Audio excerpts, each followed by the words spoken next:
Hello friends, in this video we will discuss PIB summaries of articles published on 22nd January 2018.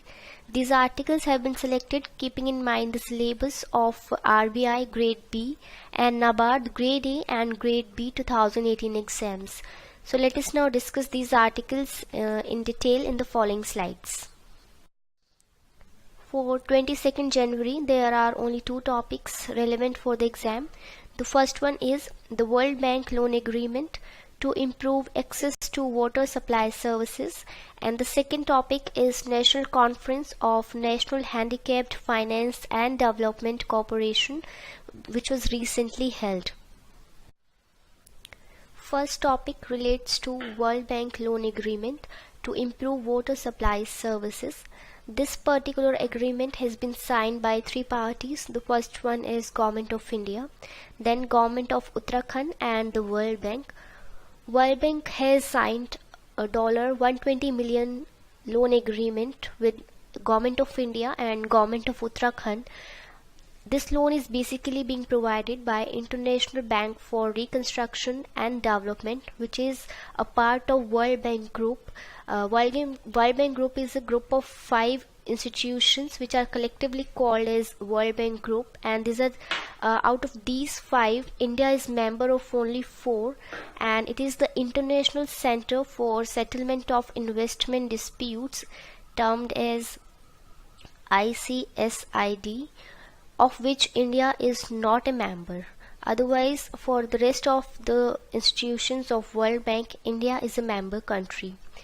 Coming on to this particular agreement, this agreement has a maturity period of 17 years with a grace period of 5 years, and this agreement is particularly focused in the peri-urban areas. Here peri-urban areas means those areas which are till now classified as rural but are urban in their nature. Urban in nature means there is more density of population vis-a-vis rural areas. They have certain infrastructure facilities that are not related to rural areas but to the urban areas. However, they are still being classified as the rural areas in the documents of government. So these such areas are termed as peri-urban areas. So the loan agreement basically tries to implement the program that is called as Uttarakhand Water Supply Program for peri-urban areas. This will help the state government to increase the water supply coverage in the state, as well as ensure sustainable water supply service delivery in the peri-urban areas of the state. This particular program will benefit around 7 lakh people residing in peri-urban areas of Uttarakhand state, and the services will be mainly focused on increasing the coverage, quality and reliability of water supply services in the peri-urban areas. However, under this program, services will be provided through piped network, and all the services will be metered.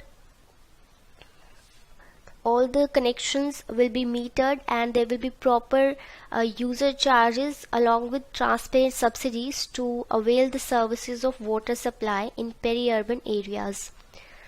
It includes the supply of the program aims to ensure the supply of water for about 16 hours per day as per the quality standards for water set by Government of India, and this amount of water is to be supplied for at least 300 days per year. So these are the specifications of the program, and with these targets, the government is going to implement this particular program for water supply in peri-urban areas of the state of Uttarakhand. The second news is the National Conference of NHFDC was held recently. The meeting or the conference was held on 19th January 2018, and this conference was organized by National Handicapped Finance and Development Corporation. This organization was set up under the Ministry of Social Justice and Empowerment, and it has been set up to promote economic and development activities undertaken by persons with disabilities. This is to make them economically self-reliant and live a dignified life of their own, and to earn their own livelihood in a proper way. This organization works as an apex institution for channelizing funds to various persons with disability, and this is being done through various state channelizing agencies, for example the banks, the regional rural banks, etc. Under the current conference that was recently held, all the channelizing agencies participated, which were the banks and for example the regional rural banks and public sector banks, which participated. And at this conference everyone was advised to work towards better coordination for smoother and better implementation of various schemes being implemented by the organization towards the benefit of persons with disabilities. Also, at this conference, suggestions were invited from the different channelizing agencies. These agencies are nominated by the state governments. Suggestions were invited to enhance the outreach of the various schemes that the organization is implementing, to enhance the outreach of various concessional schemes for the development and growth of persons with disability throughout the country. So this organization and its schemes are basically to mainstream the Divyangjan into the other communities and to strive to achieve the inclusive growth. The inclusive growth means where every section of the society contributes as well as reaps the benefits of growth and development of the country. So if everyone is contributing in the development of the country, everyone is also reaping the benefit of that development, is what the inclusive growth means.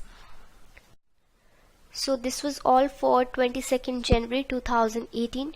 For more videos, you can visit www.edutab.co.in. Thank you and happy learning.